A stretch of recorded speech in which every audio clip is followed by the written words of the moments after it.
नमस्कार दोस्तों, आज हम आपको एक ऐसे युवा भारतीय अरबपति बिजनेसमैन की कहानी बताने जा रहे हैं जिन्हें हुरून रिच लिस्ट 2024 में शीर्ष 10 सबसे युवा भारतीय अरबपतियों में सूचीबद्ध किया गया है। वह 2024 में शार्क टैंक इंडिया सीजन 3 में एक पैनलिस्ट रहे हैं जिनकी कुल संपत्ति 255 मिलियन 1900 करोड़ है, जो 12 बार असफल हुए फिर भी प्रयास नहीं छोड़ा। कभी कभी जिंदगी हमें बार बार गिराती है ताकि हम उड़ना सीख सकें। लोगों ने उनका मजाक उड़ाया, पर उन्होंने अपने सपनों से समझौता नहीं किया।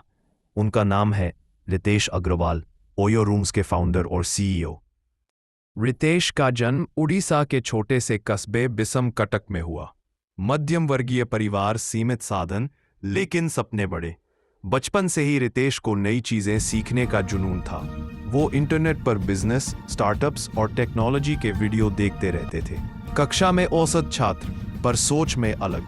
वो हमेशा कहते थे, मैं वही करूंगा जो लोगों के काम आए। सिर्फ 16 साल की उम्र में वो अकेले दिल्ली आ गए। दिल में सिर्फ एक सपना, कुछ बड़ा करना है। कॉलेज में दाखला लिया, पर जल्द समझ गए कि डिग्री से ज्यादा जरूरी है दिशा। वो सस्ते होटलों में ठहरते, लोगों से बातें करते और हर सफर में एक चीज नोट करते। भारत में साफ सुथरा और सस्ता होटल ढूंढना बेहद मुश्किल है। यहीं से उन्हें मिला एक आइडिया, हर इंसान के लिए भरोसेमंद ठिकाना। उनका पहला स्टार्टअप रितेश ने 2012 में शुरू किया, ऑरेवल स्टेज, एयरबीएनबी जैसा एक प्लेटफॉर्म। पर शुरुआत में कोई सपोर्ट नहीं था। पहले ही साल में 10 से ज्यादा बार उनका मॉडल फेल हुआ। कभी कस्टमर नहीं मिले, कभी होटल वालों ने मना कर दिया, कभी वेबसाइट ही डाउन हो गई।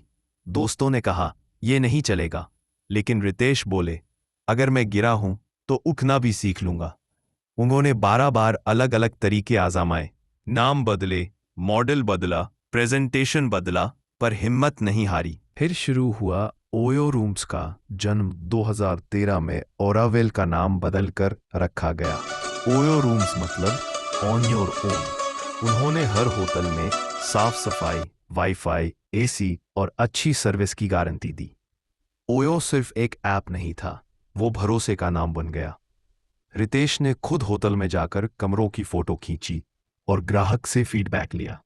धीरे धीरे लोगों का विश्वास बढ़ने लगा। सफलता और विस्तार। ओयो ने कमाल कर दिया। पहले साल में ही 13 लाख बुकिंग्स हुई। निवेशक जुड़े, light speed venture partners, soft bank. Bharat के 100 शहरों में ओयो फैल चुका था। रितेश की उम्र सिर्फ 22 साल। फिर उन्होंने विदेशों की तरफ कदम बढ़ाया। चीन, मलेशिया, यूरोप और अमेरिका तक ओयो पहुंच गया। ओयो बन गया भारत का ग्लोबल ब्रांड। असफलता और कोविड संकट। फिर आया सबसे बड़ा तूफान, कोविड-19। दुनिया भर में होटल बंद हो गए। ओयो को अरबों का नुकसान हुआ। कई लोगों ने कहा अब ओयो खत्म, पर रितेश ने फिर भी हार नहीं मानी। उन्होंने कहा अगर गिरकर उठना सीख लिया तो दुनिया की कोई भी मुश्किल छोटी लगती है। धीरे धीरे ओयो ने वापसी की। आज फिर कंपनी मुनाफे में है।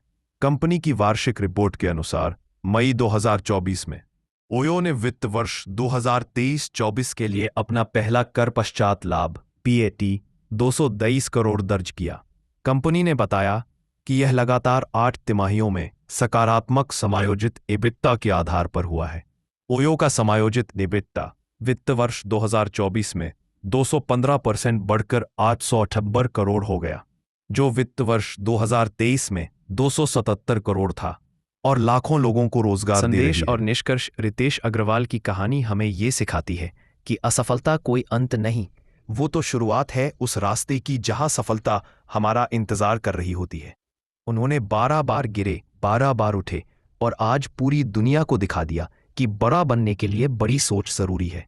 जाते जाते अगर रितेश अग्रवाल की ये सच्ची कहानी आपको प्रेरणा देती है तो इस वीडियो को लाइक करें, कमेंट में लिखें मैं हार नहीं मानूंगा, और ऐसी ही सच्ची कहानियों के लिए चैनल को सब्सक्राइब करें, बेल